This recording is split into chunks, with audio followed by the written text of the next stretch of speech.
Erogati entro l'8 maggio gli stipendi ai 320 lavoratori Startec che si impegna a fare chiarezza su futuri investitori, emerso nell'incontro con Regione e Ministero. Domani tocca ai sindacati. Un dipendente sospeso dall'azienda al centro delle indagini condotte dai carabinieri. Sono le novità emerse sugli incendi appiccati fuori dall'azienda ex Flextronics. Tentato furto con spaccata al bar Le Merende di via del Coroneo, indagano i carabinieri, l'allarme delle titolari, hanno colpito anche noi, non se ne può più. Dopo le prime indicazioni sulle nuove province, Fedriga chiarisce collegi uninominali di coalizione per garantire rappresentanza, niente ballottaggio per il presidente. Nel porticciolo di Barcola, rilevati dagli incursori della Marina Militare 21 nuovi punti che potrebbero nascondere altre granate delle guerre mondiali. L'area rimane off limits. Le nostre emittenti mercoledì seguiranno gli eventi che commemorano il 50° anniversario del terremoto che devastò il Friuli nel 76, dalle 14 in diretta a reti unificate. Sconfitta per 86-78 della Pallacanestro Trieste in casa dell'Olimpia Milano nel penultimo match della regular season di Serie A1. Buonasera dal telegiornale di Tele4. Stipendi dunque in arrivo entro venerdì e l'impegno dell'azienda a fornire dettagli sui futuri investitori. È il risultato dell'incontro di oggi tra le istituzioni e i vertici della Startec e domani tocca ai sindacati. Vediamo. Saranno erogati entro venerdì 8 maggio gli stipendi non corrisposti ai 320 lavoratori della Startec con il contributo aggiuntivo per il ritardo. Entro la settimana inoltre l'azienda dovrà fornire elementi sui futuri investitori dopo l'uscita di scena degli israeliani di New Photonics.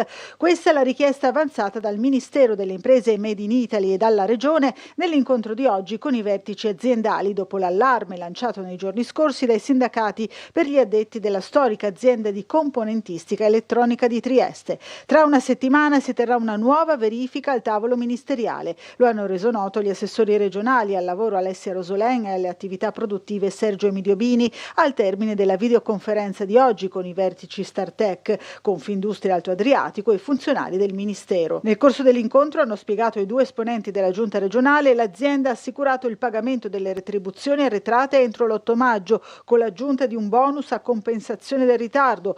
Contestualmente il Ministero e l'amministrazione regionale hanno richiesto all'azienda ulteriori elementi di dettaglio in merito agli investitori alternativi a seguito dell'uscita dei soggetti inizialmente coinvolti nel progetto industriale. Gli assessori hanno inoltre assicurato che continueranno a monitorare con attenzione la solidità finanziaria e industriale dell'azienda in attesa dell'incontro sindacale in programma domani e i cui contenuti saranno determinanti per il prosieguo del confronto.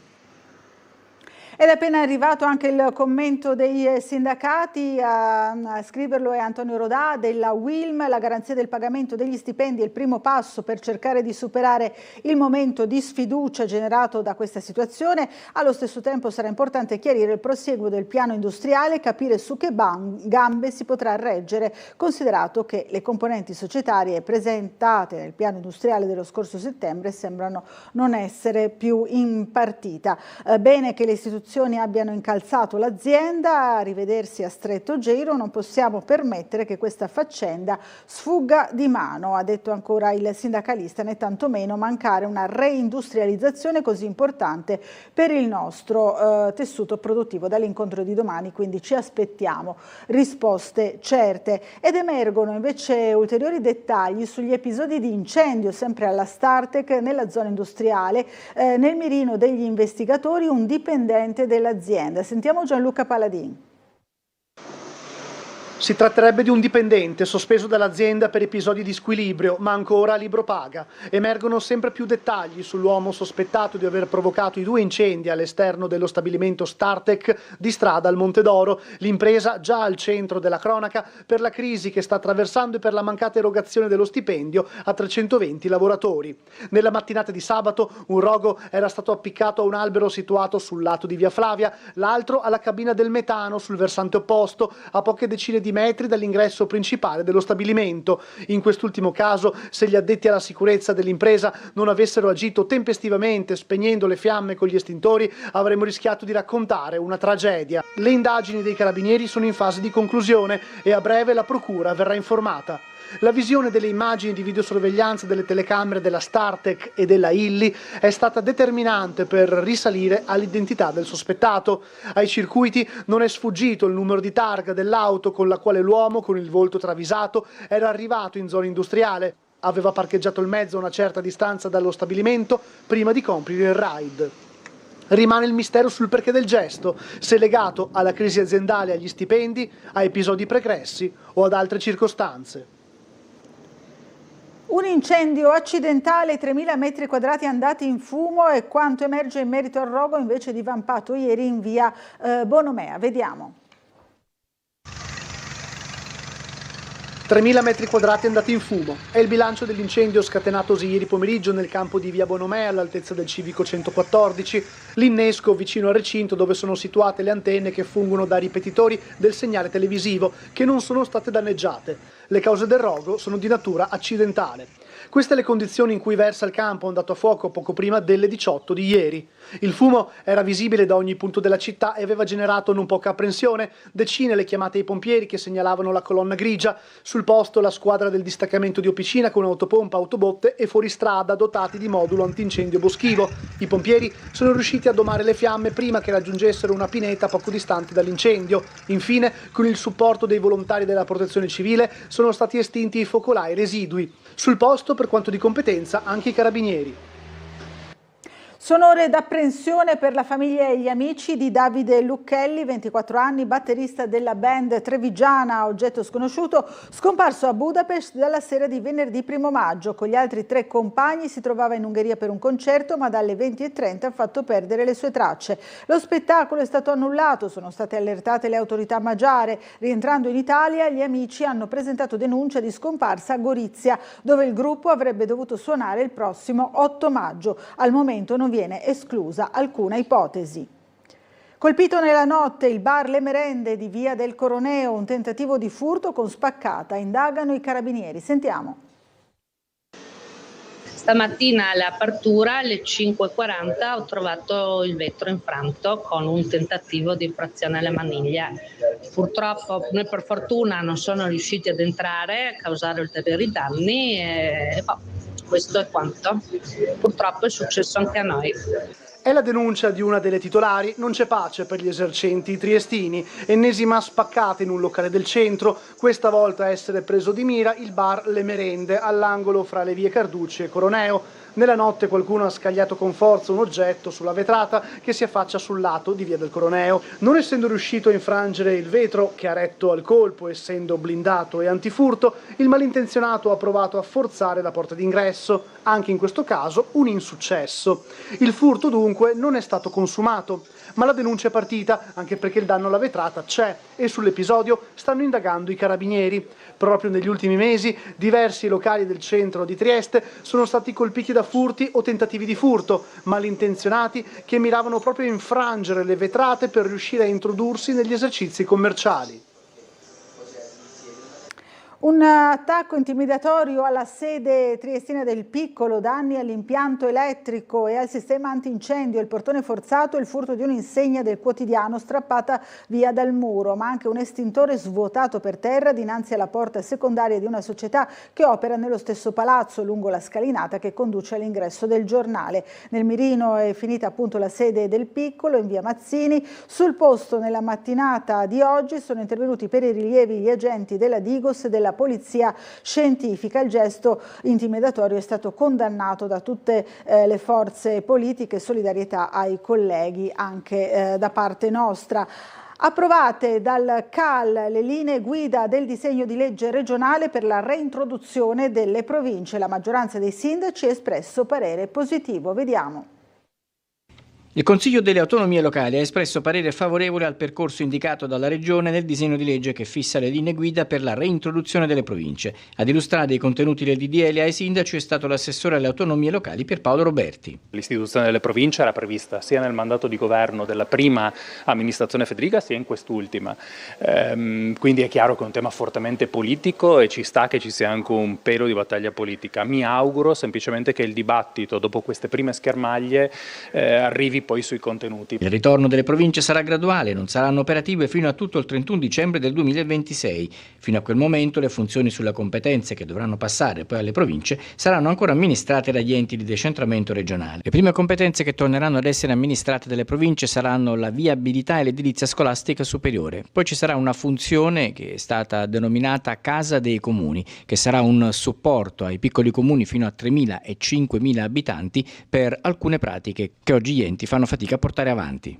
Nel 2027, dopo una fase di commissariamento, si arriverà alle elezioni. Con quale legge ancora non è certo, anche se le indiscrezioni su questo tema sono state argomento di botta e risposta pepato tra l'assessore Roberti e il vice sindaco di Udine Venanzi. Penso che ai cittadini interessino i servizi, interessino le funzioni e non le piccole battaglie che poi diventano quasi ridicole e stucchevoli.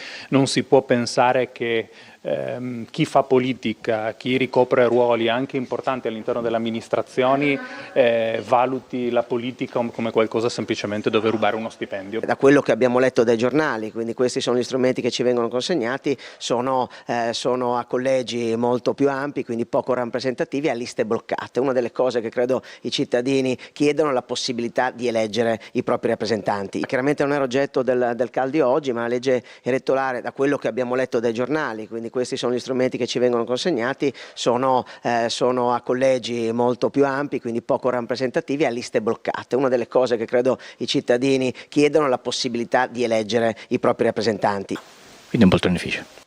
Lo dice lei, sì, ma in questi termini. Io ero più elegante, un carrozzone, ecco, sì, un carrozzone, sì. Credo che la Giunta regionale dei ragionamenti su dove ricollocarsi dopo le 27 dovrà farlo. E anche il presidente della regione Massimiliano Fedriga ai nostri microfoni ha chiarito proprio il senso delle nuove province. Sentiamolo. Il sistema elettorale delle future province del Friuli Venezia Giulia punta a garantire che chi viene votato dai cittadini sia effettivamente eletto e che ogni territorio abbia rappresentanza. E questa è la linea chiarita dal presidente della regione Massimiliano Fedriga, che interviene per precisare il modello allo studio della Giunta. Noi abbiamo un sistema, l'ipotesi, perché poi ne discuteremo ovviamente, non è che è scritto sulla pietra, ma con collegi uninominali di coalizione. Perché lo facciamo questo, che è il passaggio principale? Perché i cittadini finalmente quello che voteranno sarà eletto. Così, col vecchio sistema delle province cosa succedeva? Che se a un partito spestavano 5 seggi e nel sesto seggio però quello stesso partito aveva il candidato più votato di tutti, quello più votato di tutti non veniva eletto, facevano eleggere quelli che venivano dopo. Non è normale che in un collegio dove i cittadini scelgono un candidato, quel candidato non sia eletto. Con i collegi di coalizione questo problema viene superato e poi viene superato il problema che alcuni collegi potevano non avere l'eletto e quindi una parte di territorio rimaneva senza rappresentanza. Il progetto prevede un sistema misto, 2/3 dei seggi assegnati con collegi uninominali di coalizione, 1/3 tramite listini bloccati definiti dai partiti. In totale saranno 102 consiglieri, 30 a Udine e 24 ciascuna a Trieste, Gorizia e Pordenone. Nei collegi si confronteranno candidati sostenuti dalle coalizioni. Sarà eletto il più votato senza meccanismi proporzionali. I listini serviranno invece a garantire il premio di maggioranza o la presenza delle opposizioni. I listini in realtà servono per andare a dare o il premio di maggioranza nel caso in cui i collegi uninominali non garantiscono un numero sufficiente per raggiungere quel premio, o garantire il diritto di tribuna dell'opposizione nel caso ci sia un successo straordinario della coalizione vincente e che quindi ci sia un diritto della coalizione di partecipare all'assemblea.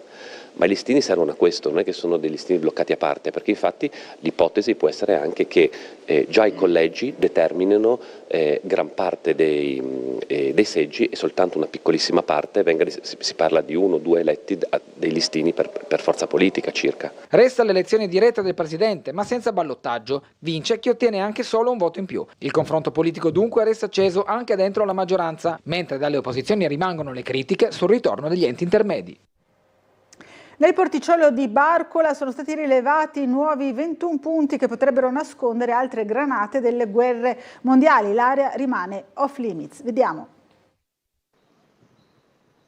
21 nuovi punti rilevati nell'area del porticciolo di Barcola che potrebbero nascondere altre bombe della prima o della seconda guerra mondiale. È quanto emerso dall'ispezione subacquea svolta dal reparto incursori della Marina Militare Italiana. Tradotto, allo stato attuale non è prevedibile una data per riaprire il porticciolo ai diportisti che dovranno continuare a usufruire delle soluzioni alternative. La Regione in tal senso si sta muovendo il più velocemente possibile con la destinazione di fondi per accelerare il processo di debombing. In corso interlocuzioni fra il prefetto, l'assessore regionale a difesa di energia e ambiente Fabio Scoccimarro e tutti gli altri attori coinvolti per gestire la situazione nel miglior modo e il più velocemente possibile.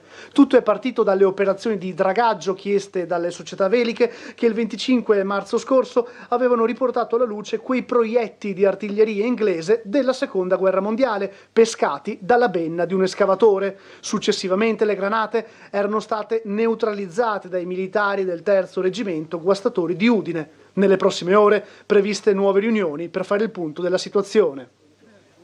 Mercoledì 6 maggio, la giornata che commemorerà il 50° anniversario del terremoto, sarà una giornata che potrete vivere in diretta, in particolare anche Tele4 si collegherà nel pomeriggio a reti unificate, seguiremo la visita del Presidente della Repubblica Mattarella e quella della Premier Meloni con il sorvolo delle frecce tricolori a partire dalle 14 appunto del pomeriggio. Il resto della giornata sarà comunque visibile su TV12 fin dal primo mattino.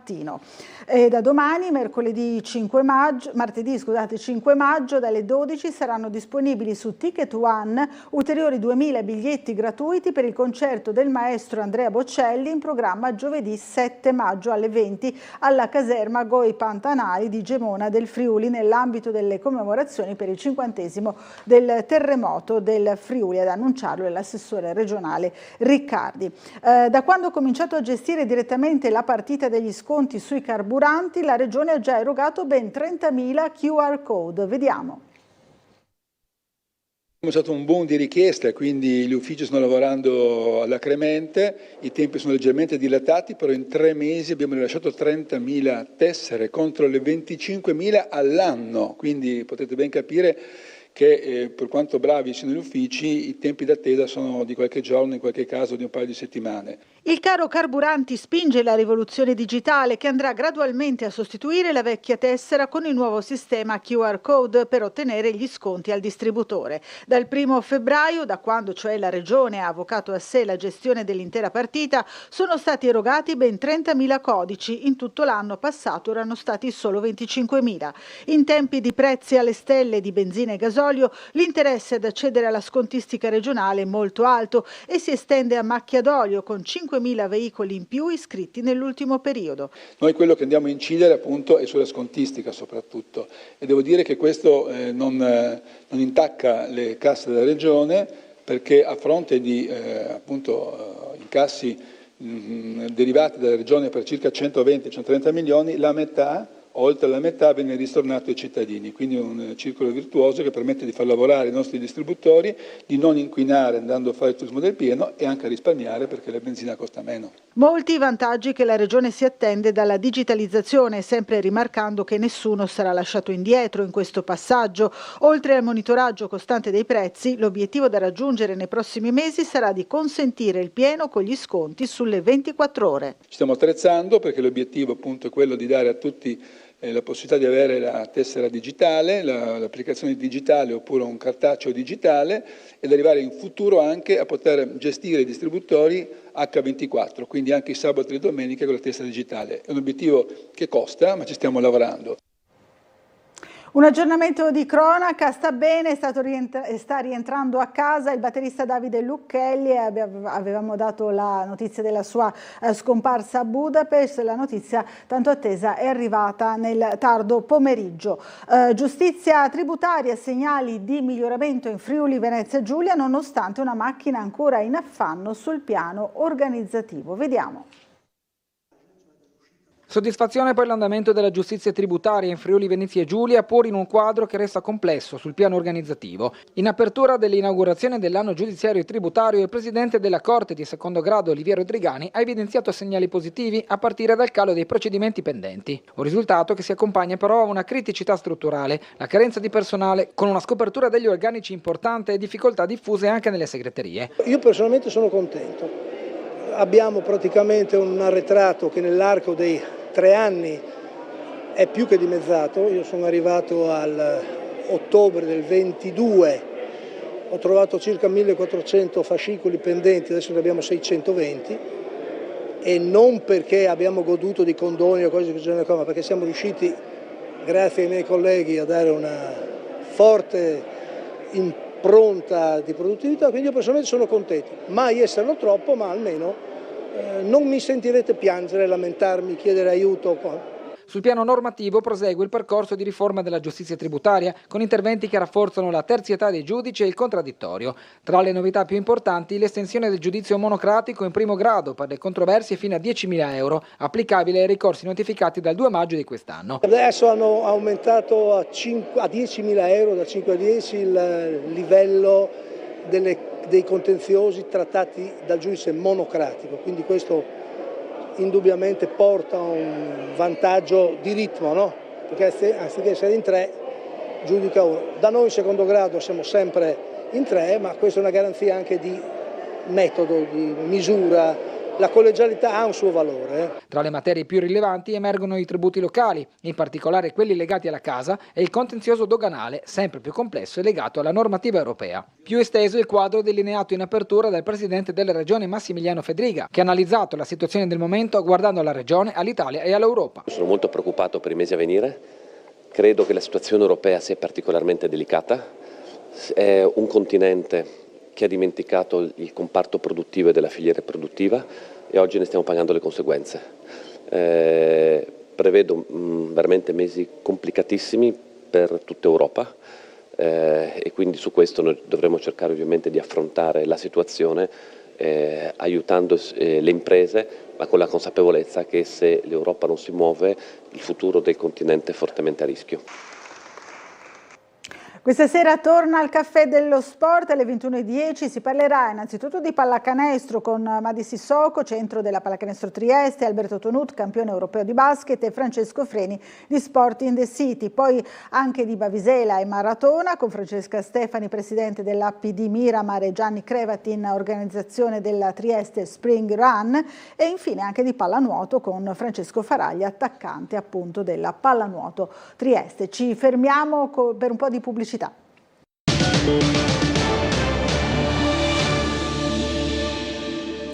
Da oggi a Muggia viabilità rivoluzionata in parte del centro per consentire l'avvio del nuovo lotto di lavori per il ripristino della volta sul Fugnan che sta cedendo. Tutte le modifiche al traffico e alle linee anche di Trieste Trasporti sono pubblicate sul sito del comune di Muggia. Abbiamo fatto il punto con il sindaco Paolo Polidori. Bene, siamo qui in via Roma. Via Roma ricordo che sarà chiusa da adesso in poi per almeno 2 mesi per quanto riguarda i lavori del Fugnan, anche sul tratto di via Roma, quello dal largo Caduti fino a via Mazzini c'è pericolo di crollo e quindi è compromessa abbastanza in maniera profonda.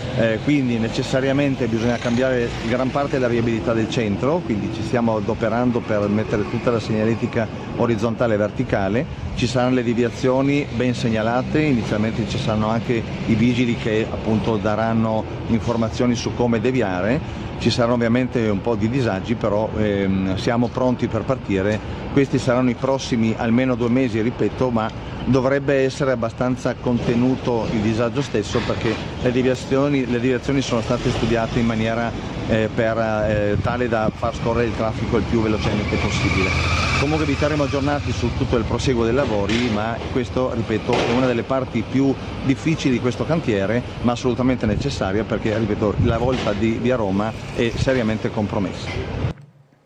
Siamo allo sport, sconfitta per 86-78 della Pallacanestro Trieste in casa dell'Olimpia a Milano nel penultimo match della regular season di Serie A1. Vediamo. Terza sconfitta nella terza partita in serie con le big del campionato. Dopo la sconfitta casalinga onorevole contro Brescia e quella in trasferta con la Virtus, c'è troppa Milano in campo al Forum per questa versione della Pallacanestro Trieste. La squadra di Poeta è stata capace di mettersi in ritmo nel primo tempo per poi, con un solo allungo, chiudere i conti alla ripresa del gioco. La cronaca parla di una partenza a rilento per entrambe le squadre. Si fatica a entrare in ritmo offensivamente. I padroni di casa ad ogni modo fanno meglio con le fiammate di Nibo e Brooks. I giuliani rispondono con Brown per l'8-3, dunque mini parziale biancorosso propiziato dai rimbalzi in attacco e testa avanti temporaneamente grazie al canestro di Candussi. Bolmaro e Diop però ristabiliscono il predominio meneghino chiudendo i primi 10 minuti sul 18-16. Taccetti si gioca la carta a Moretti a 3 mesi dall'infortunio, ma gli occhi sono tutti per Bolmaro. Il gioco a tutto campo dell'argentino, il suo atletismo e la sua rapidità mettono in crisi la difesa nostrana con un 9-0 che orienta il match. Trieste prova a rispondere con Ruzier, ma mentre i biancorossi vanno a corrente alternate in attacco, Milano trova maggiore fluidità. Primo vantaggio in doppia cifra sul 33-21. Ramsey prova a indossare il costume da Superman con tripla, canestro più fallo e schiacciata spettacolo. Si tocca nuovamente il -5, poi Shields prende in mano la situazione portando lo score sul 46-38 a metà partita. All'uscita dagli spogliatoi però Milano mette la freccia, in soli 3 minuti tocca 13 punti di margine alzando la difesa e costringendo gli ospiti a errori e palle persi in serie. Bastano pochi minuti di crisi offensiva giuliana per mettere l'Emporio Armani nelle condizioni di scappare via. Sul -15 Trieste trova di fronte una montagna da scalare, Milano un finale di partita tutto da gestire. Ellis, Shields e Lidei si alternano come protagonisti in attacco mentre Jutov e compagni provano a rientrare ripetutamente sotto la doppia cifra di svantaggio. Purtroppo non è mai una rimonta compiuta, ma un gioco del gatto col topo in cui gli artigli lombardi non permettono mai ai triestini di superare un certo limite. Il rientro finale sull'86-78 grazie a Ross e Ramsey fa bene a morale e statistiche per provare a compiere qualche impresa ai playoff, però serve di più. È tutto per questa edizione del nostro telegiornale, vi rinnovo l'appuntamento questa sera alle 21:10 con Al Caffè dello Sport. Grazie a tutti per averci seguito e buon proseguimento di serata.